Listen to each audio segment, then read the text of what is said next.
ये फिल्म एक नए पुलिस ऑफिसर जेसिका लॉरेन की कहानी है, जो अपनी पहली ड्यूटी पर एक पुराने पुलिस स्टेशन में रात की आखिरी शिफ्ट करने आती है।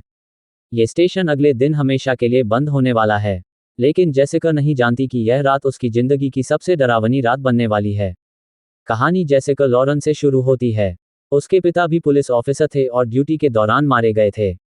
जेसिका अपने पिता की तरह बहादुर पुलिस ऑफिसर बनना चाहती है। उसकी पहली ड्यूटी एक पुराने पुलिस स्टेशन में लगती है। स्टेशन खाली कराया जा चुका है और सारे पुलिसकर्मी नई बिल्डिंग में जा चुके हैं। जेसिका को सिर्फ एक रात वहां अकेले रहकर फोन और रिकॉर्ड संभालने हैं। उसके सीनियर एसजीटी कॉन उसे स्टेशन दिखाता है और कहता है कि चाहे कुछ भी हो जाए, अपनी पोस्ट मत छोड़ना। शुरुआत में सब कुछ सामान्य लगता है, लेकिन ज्यादा देर नहीं गुजरती कि स्टेशन के दरवाजे पर कोई जोर जोर से दस्तक देने लगता है। जेसिका बाहर जाती है, लेकिन वहां कोई नहीं होता। पहला अजीब आदमी। कुछ देर बाद उसे स्टेशन के अंदर एक बेघर आदमी दिखाई देता है। वह आदमी अजीब हरकतें करता है और बार बार डरावनी बातें बोलता है। जेसिका उसे बाहर निकाल देती है, लेकिन उसे महसूस होने लगता है कि स्टेशन में कुछ गड़बड़ है। रहस्यमयी फोन कॉल। अब जेसिका को एक लड़की का फोन आता है। लड़की का नाम मोनिका होता है। वह रोते हुए कहती है कि उसे कुछ लोग पकड़ कर ले गए हैं और उसकी जान खतरे में है। जेसिका उसकी लोकेशन पता लगाने की कोशिश करती है, लेकिन धीरे धीरे उसे पता चलता है कि मोनिका तो 1 साल पहले मर चुकी थी। अब जेसिका के होश उड़ जाते हैं। अगर मोनिका मर चुकी है तो फोन कौन कर रहा है? पेमन कल्ट का रहस्य। जेसिका स्टेशन की पुरानी फाइलें पढ़ती है। उसे पता चलता है कि कुछ साल पहले पेमन कल्ट नाम का एक खतरनाक पंथ था। उनका लीडर जॉन माइकल पेमन नाम का आदमी था। वह खुद को शैतान का दूत बताता था। उसने कई लड़कियों का अपहरण किया और उनकी हत्या करवाई। जब पुलिस ने उन्हें घेरा तो पेमन और उसके अनुयायियों ने सामूहिक आत्महत्या कर ली थी। मरने से पहले पेमन ने कसम खाई थी कि वह वापस लौटेगा। डर की शुरुआत। अब स्टेशन में अजीब घटनाएं बढ़ने लगती हैं।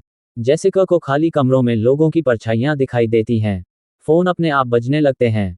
लाइट्स झिलमिलाने लगती हैं। उसे ऐसा महसूस होता है जैसे कोई लगातार उसे देख रहा हो। धीरे धीरे डर उसके दिमाग पर हावी होने लगता है। मृत पुलिस ऑफिसर की वापसी। थोड़ी देर बाद रायन प्राइस नाम का एक पुलिस ऑफिसर स्टेशन आता है। वह जेसिका के पिता का दोस्त था। वह जेसिका को हिम्मत देता है और कहता है कि उसके पिता उस पर गर्व करते। जेसिका को थोड़ी राहत मिलती है, लेकिन जब रायन वापस जाने लगता है, तब जेसिका उसकी पीठ में गोली का बड़ा घाव देखती है। अगले ही पल रायन गायब हो जाता है। तब जेसिका समझ जाती है कि रायन भी मर चुका है। असली आतंक। अब स्टेशन पूरी तरह से एक भूतिया जगह बन चुका होता है। जेसिका को दीवारों पर खून दिखाई देता है। उसे मृत लड़कियां दिखाई देती हैं। कभी कोई उसके पीछे खड़ा दिखता है, तो कभी गायब हो जाता है। हर तरफ डर और भ्रम फैलने लगता है। जेसिका कई बार स्टेशन छोड़ने की कोशिश करती है, लेकिन हर बार कोई ना कोई चीज उसे रोक देती है।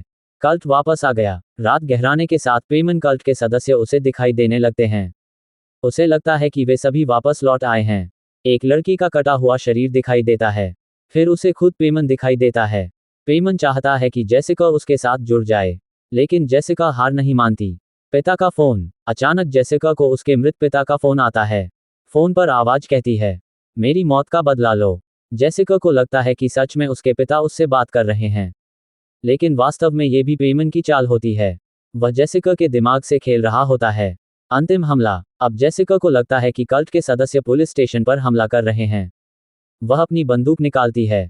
उसके सामने कई नकाबपोश लोग दिखाई देते हैं। जेसिका एक एक करके सबको गोली मार देती है। उसे लगता है कि उसने स्टेशन बचा लिया, लेकिन सच्चाई कुछ और होती है। सबसे बड़ा ट्विस्ट। अचानक एसजीटी कॉन वहां पहुंचता है। वह जेसिका को गोली मार देता है। गोली लगते ही जेसिका को सच दिखाई देता है। जिन लोगों को वह कल्ट सदस्य समझकर मार रहे हैं,